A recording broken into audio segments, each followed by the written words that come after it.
Max Holloway takes a playful jab at Daniel Cormier, joking about the value of his autograph. He laughs at how Cormier's signature is being sold for high prices, saying it looks like something a third grader would write. See, I signed him a photo. Yeah. Calling myself the baddest man on the planet.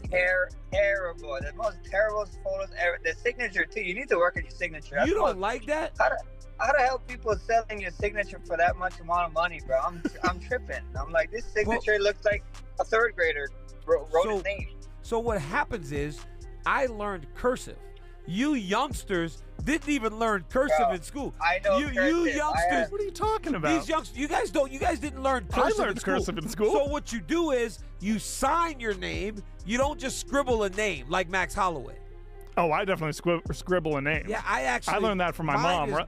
Mine Shouts is out. actually like, you could. Oh, that's Daniel Cormier. Okay. Yeah, it's beautiful. How long does that take you? Yeah, that's terrible. You probably use the same exact signature to write your checks, so now I know. I'm gonna fraud check. He explains that he'll eventually move up a division as he gets older, but currently, cutting weight isn't a struggle. He adds that he hits 155 pounds without issue and just enjoys his food outside of camp. Ya que mucha gente te llama gordo, entonces, ¿planeas tal vez subir de división en un futuro? No. Eventually I'll move up division when I get a bit older, I think, but I don't struggle to make weight. You know what I mean? I make 155 quite easily. I just enjoy my food outside the camp. Alex Pereira criticizes Magomed Ankalaev for avoiding him at the UFC Performance Institute, calling his behavior cowardly. He expresses frustration that Ankalaev won't face him directly and emphasizes that he doesn't need to announce his intentions. If he wants a fight, he acts and ends it quickly. Pereira points out that Ankalaev relies on others to intervene and insists he prefers action over words, making it clear that any confrontation will happen on his terms. Aí o cara fala para dessa, fica se escondendo, velho. É um cuzão, velho, cara, velho. Porra, velho. Um frouxo, velho. Ele ficou olhando, tipo assim. Será que ele tá com raiva? Será que ele não tá? E eu só na minha, não falei nada, aí ele não saiu da salinha. Mas se eu tivesse cumprimentado, ou tivesse balançado a cabeça pra ele fala, ei, Ankalaev, você pode sair, pode estar de boa com a gente.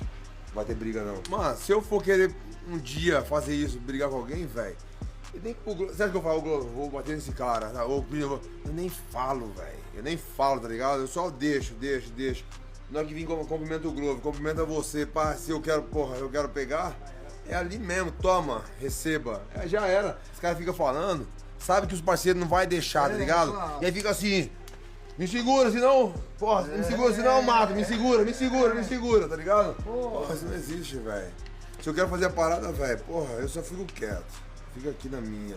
Você acha que eu vou avisar vocês? Você acha que eu vou avisar o Globo? Nada.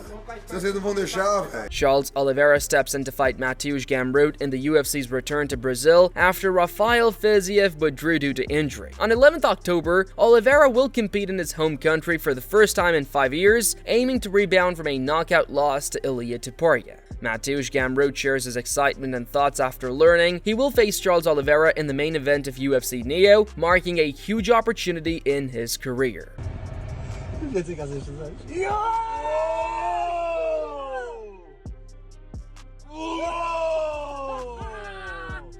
Patrz to, kurwa, co tu się odjebało?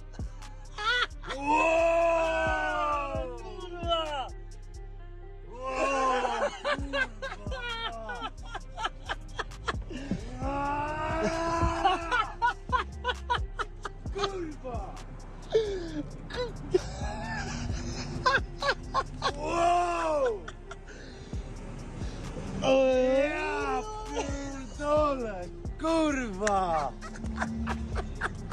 Wow! Ja pierdolę!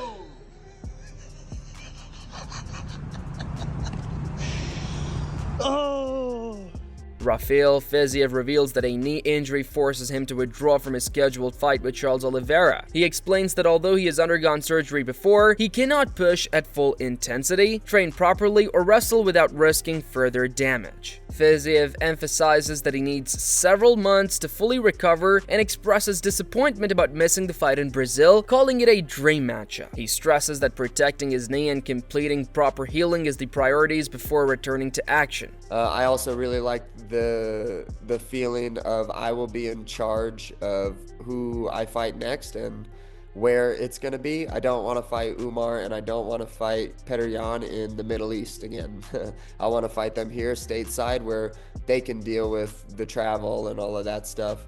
So so I'm excited to get those 2 rematches done too, so that I can kind of, you know, legacy isn't the most important thing to me, but beating Merab, who's again known as one of the greats and put really high on a pedestal, and then being able to go back and beat 2 of the guys that I know that I definitely can beat, very competitive fights. I do that as a champion, and then I have, you know, like, I'm really sitting really nice on accolades and who I've beat and all of that stuff, which I think in the long run with the real fans is what goes the furthest. Khamzat Chimaev demonstrates his lightning-fast strikes and sharp accuracy in a new training video, giving fans a glimpse of his intense preparation and elite skill set.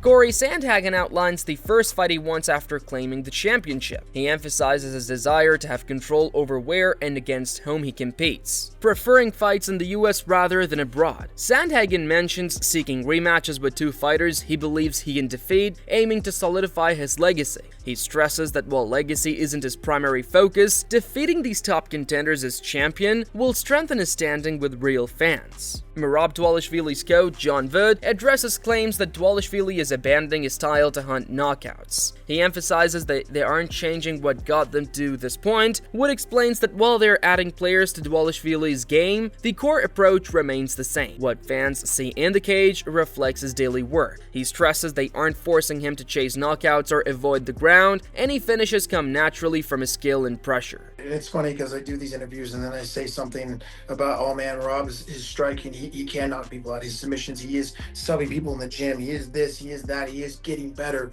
And then I get a bunch of people, oh, you're going to change his style. We're not changing anything. Nothing changes. What he does every single day, what you see in the cage is what he's going to continue to do. We are just adding on. We're adding layers to that. There will never be a point in time where I tell Rob, hey, go out and knock this guy out. You know, just go stand, keep standing, don't go to the ground. Like, that's not going to happen. That's not our style. Will it happen by just the fact that it happens because Merab is such a gnarly dude to be in the cage with, that somebody's going to get exhausted, or he does hit hard, he is going to catch somebody someday and he is going to knock them out? Is he going to submit more people? Yes, all those things are going to happen. But it's not at the sake of changing the fighter. It's not at the sake of, we're not changing the style. We add on. I don't want him to be anything else. He doesn't want to be anything else. John Wood stresses that Dvalishvili's style isn't broken and doesn't need fixing. He explains that while they're adding layers and improving his skills, the foundation that brought him success remains the same. Wood highlights that if certain finishes don't happen, it's not for lack of trying. He notes that fighters often evolve naturally when opportunities arise, but they aren't forcing Dvalishvili to change what made him successful, and the goal is to enhance, not replace, his proven approach. You know, there is no, we're not, you know, if it isn't broke, don't fix it. I see all those comments and all that stuff all the time. No, of course it's not broke. We're trying to make it better. We're trying to keep going on. And here's the thing. If we don't sub Sandhagen, great. It's not for lack of trying. It's not lack of things. Maybe Sandhagen was able to stop everything, or he's just so good because he is one of the best guys in the world that it doesn't present itself. So, you know, there's lots of layers to fights and lots of layers to fighters, and how you keep them in check or falling in love. I've seen it millions of times. A wrestler gets a knockout, all of a sudden realizes, holy shit, I can throw these things. This is easier. And you've seen it. I could name 10 guys off right off the bat that have done that have knocked somebody out, and they go out and knock them out again, and all of a sudden that's their shift. We're not doing that. We're not going to get away from what got us to the dance. We're just adding to it, and if those things come naturally, then they come. That sums up today's video. Let us know your thoughts in the comments, and don't forget to subscribe for the latest updates on upcoming UFC fights.